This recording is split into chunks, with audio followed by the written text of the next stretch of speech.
groups that are out there, Neighbourhood Watch, Residents Association, Crime Prevention Panel, and I think what we can offer as a team is to actually put each other in contact with each other so we get better integration. Hope I haven't hogged the limelight too much there. Yeah, I'm ACC Maurice Mason. We're in the Christian Centre in Chelmsford, and we're here to work with the community and other key partners to make Essex a safer place, and in particular Chelmsford. What have you got out of the meeting tonight, sir? Well, first of all, energy. There are people, community champions here who are prepared to actually turn the words into action. They're actually prepared to get out on the street to support individuals who've got drinking or alcohol issues, to support young people should they fall into antisocial behaviour, and again, really to work towards making their area a safer place to live in and to visit. The meeting is being held as guests of CGC Chelmsford. Have you come across these people before? Yeah, we have come across the can-do individuals before. They are part of our key individual networks that support the police anyway, but this exciting initiative is that they're actually going to undertake activities with key partners, including the local authority and the police, to actually make a difference. So that could be, for example, undertaking property marking in burglary dwelling hotspot areas.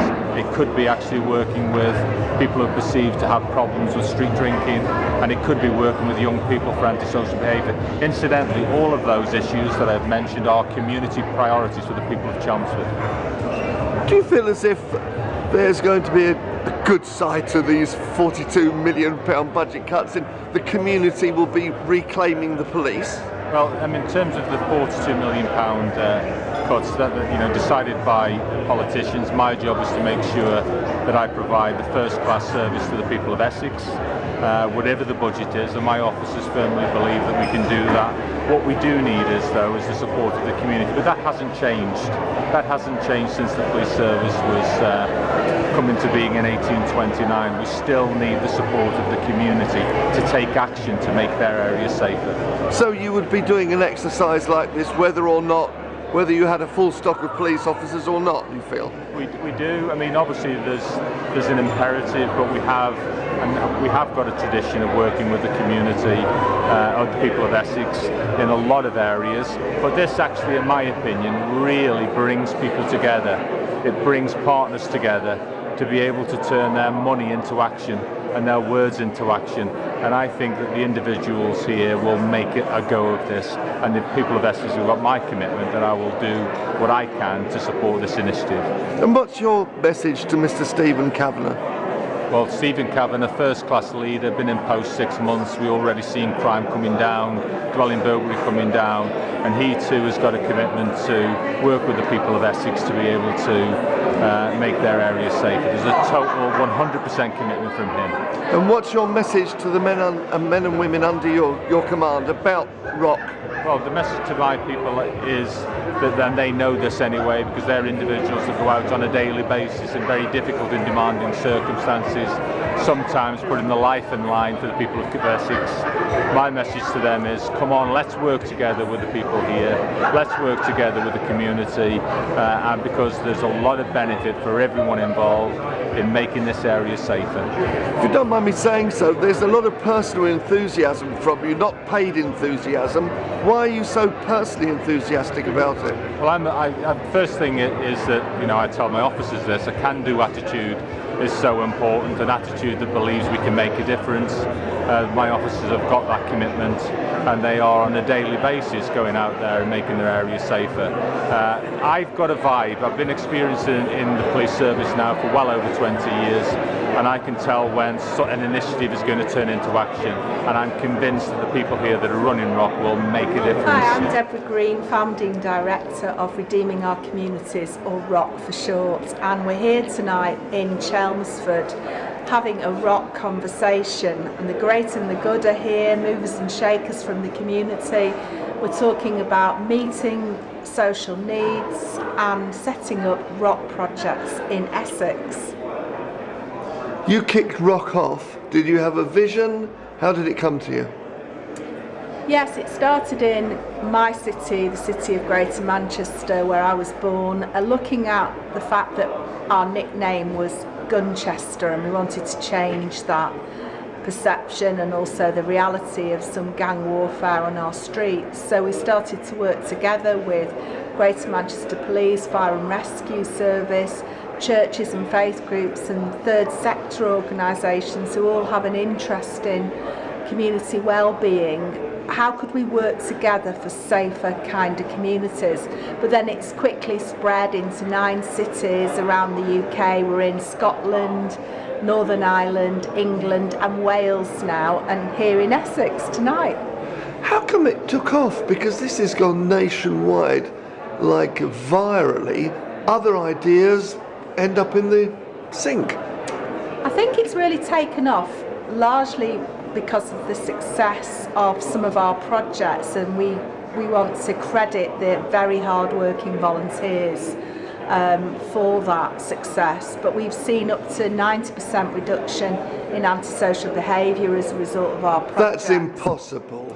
I know, well that was a police statistic, so we're very proud of that, and again because of the volunteers working hard, but also because we really focus and target our projects around the hotspot areas where that crime and antisocial behaviour, often as a result of boredom, happens. More than that, we want to get young people into more healthy lifestyle choices, and that's what our ROC cafes are all about. We've got a vision to have 200 of those by the year 2016.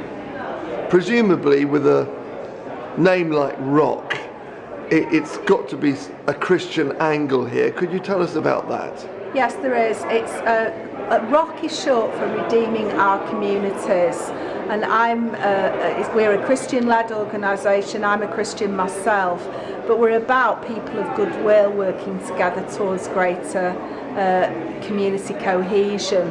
Of course, the heart of the gospel and the teaching of the Bible is that we as Christians should put our faith into action, and we should really be at the heart of community transformation and change.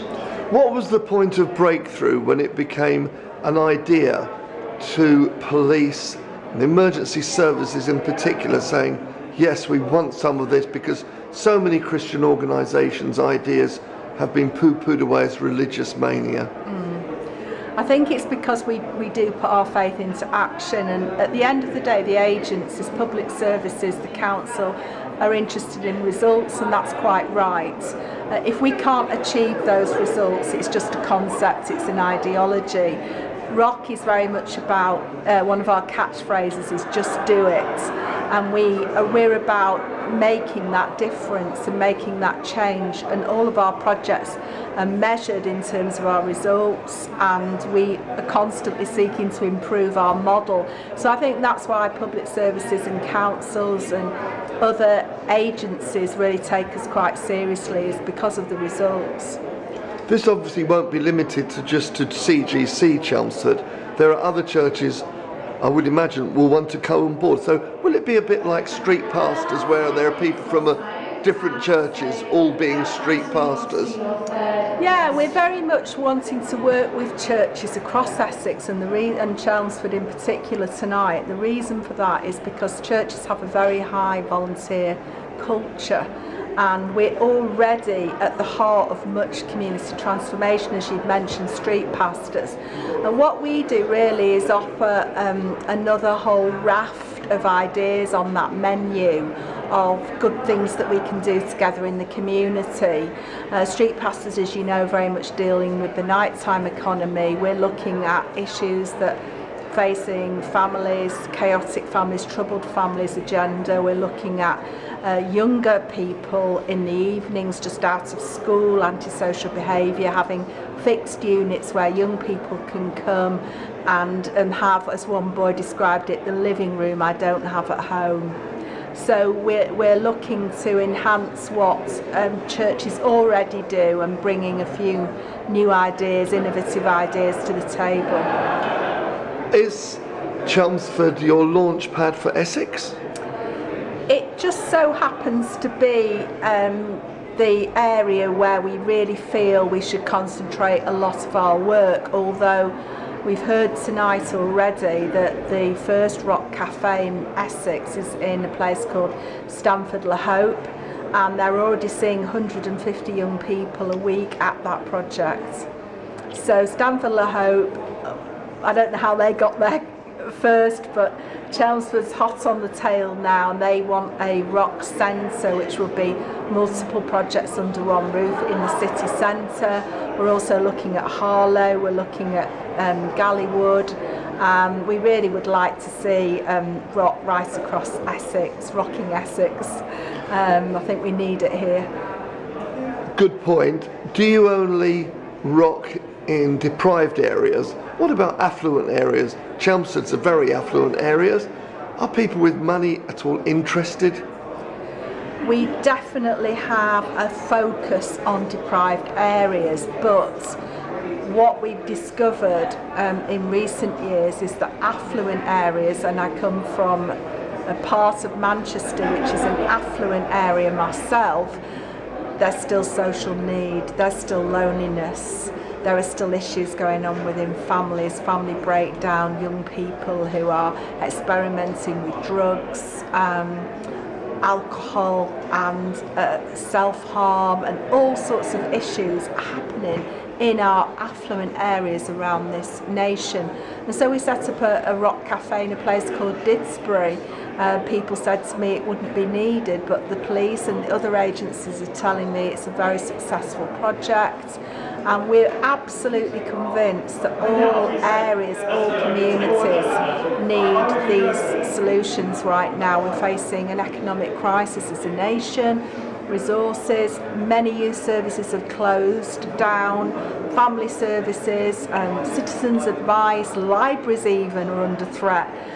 Where do people go? Where do people go for the advice, the help, the support, the friendship?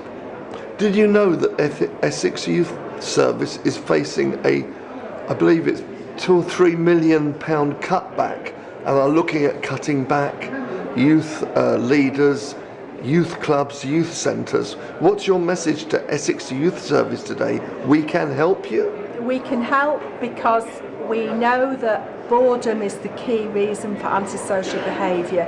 If we cut youth services, crime is going to increase. Antisocial behaviour, even in nice areas, even in affluent areas, is going to become a problem, which I would argue will probably cost us more in the long term. So we're here as ROC as a resource. We very much want to work with local council, we want to work with existing youth services, just to offer a project that might alleviate the need at this time of these severe cuts. Is there anything you'd like to say that I haven't asked you? Well, I'd like to ask for people's support. I'd like to ask that people just look at our website, roc.uk.com. We can only achieve 200 projects by the year 2016 if people come forward to offer their help, their expertise, their time. We're always looking for ROC ambassadors. We're looking for people who might be willing to host a project. We're looking for people who might be willing to fund a project. And there are people out there who would like to give their money to this kind of thing, so please get in touch with us. I'm Lindsay Whitehouse, Deputy Police and Crime Commissioner. I'm here to find out how the Police Crime Commissioner's Office can help the community projects and to help make Chelmsford a better place. Have you ever heard of ROC before? Not until a couple of weeks ago, no. So it was new to me, but actually I'm very excited by what I've heard. I think personally excited. Are you better than expected coming to this meeting? The response? Yeah, personally and professionally excited because I think it offers significant opportunities. I didn't really know what to expect, but the evening has been very successful in terms of signposting events for the future and bringing people together who are of a similar mind. What can you and Mr. Alston, the Crime Commissioner, do from the meeting like this? what we can do is a number of things. We do have some seed corn funding available for community groups, where sometimes they might need just a small sum of money to kickstart an initiative, so that fund remains open. We also have the opportunity to bring various organisations together and to link up some existing projects. One simple example, we've recently funded a community messaging system that will give very high quality communications to members of Neighbourhood Watch. So if the ROC initiative can tie into that, that will dramatically increase their ability to get the message across whole the county at no cost to them. So I think we can be the brokers bringing together different projects but which have a similar objective. So your role isn't just to hold the Chief Constable to account then? No, not at all. It's one of the priorities of the Commissioner's Police and Crime Plan is to prevent crime, and what we've been talking about tonight very much supports that initiative, to support victims of crime, to follow a number of other initiatives. So absolutely, we're not just here to hold the Chief Constable to account. We're here to work with all community groups, voluntary and statutory, to help make Essex a better and safer place. Is there anything you'd like to say to that? I would like to invite any organisations, any community groups who believe they've got something to offer to actually look at the website for ROC, look at the website for the Police and Crime Commissioner, and if there's a discussion to be had, please contact us so we can see how we can take forward your ideas and initiative. Okay, so my name's Stu Alloway. I'm the community worker here at CGC Chelmsford, and we have had an incredible night. Multiple agencies getting together and discussing needs in Chelmsford, and the intention from tonight was to discuss those needs and then come away from it and looking at how we can partner and how we can create a ROC centre in Chelmsford where we can meet need, where we can do a whole range of activities. So a really great night, and we're really looking forward to getting the momentum and keeping it going and getting something set up in Chelmsford. Is ROC the answer to your prayer, or are you ROC the answer to their prayer? Listen, I think all of us working together can play our part. We have a faith-based belief, but the reason that we're doing this is because we care for people, we want to meet need, and all of us working together can meet that need. So it's going to be exciting all working. You've been rocking on for a long time at this church, haven't you, with the community? Yeah. It isn't as if you're going to be plunged in the deep end, is it? You've got roots here. What sort of roots do you have? So we have worked on the Westlands estate for the last 7 years now. We've done a whole range of programmes. We work with local agencies such as the school, housing associations, and we do stuff in the summer holidays for the kids. We do stuff over the year, be it hampers, be it self-esteem programmes. So our heart is people. We want to see people connected with, and yeah, we're looking to see this on a bigger scale in the city centre.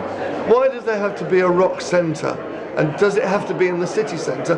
Why can't it be here? There's plenty of room, isn't there? So with ROC, there is the possibility that you can do different ROCs around a town, but for us, we want to do it in the centre because we think that with all the agencies working together, we can have a facility where we can have somewhere open, not just 9 to 5, but have it open during the night when there's the nightclubs going on. You can use it for the street pastors, you can use it for food banks, and it just gives us the opportunity on a bigger scale to do more stuff. So although you can do stuff in a local area, be it a little village, etc., we want to be in the heart of Chelmsford and meet real need. You said earlier this evening that you didn't want to Bible bash people, Yep. but surely this is an evangelical Christian church. Yep. There's going to be a few Bibles being bashed. No, there really isn't. People may know that it's a church that's involved in running this, but actually we want to meet the need. There's 168,000 people in Chelmsford.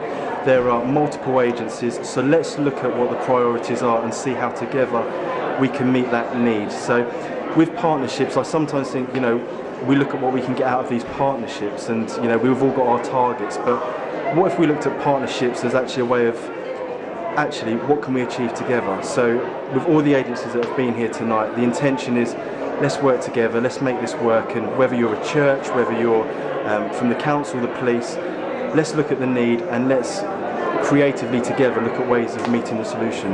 You're obviously on a big high tonight, but you really think that it will be translated? I really hope so. I think this is an awesome opportunity. I think this is an opportunity for us as a church, as the police, as the council, everyone to get involved and meet. And what's your message to the other Christian churches in Chelmsford? get involved. We're all in this together. So it's not just a CGC event? No, absolutely not. The way that it works, CGC will be the lead church in partnership with ROC, but actually we want other churches involved, other people to be a part of this. So it's for everyone and anyone. It really is.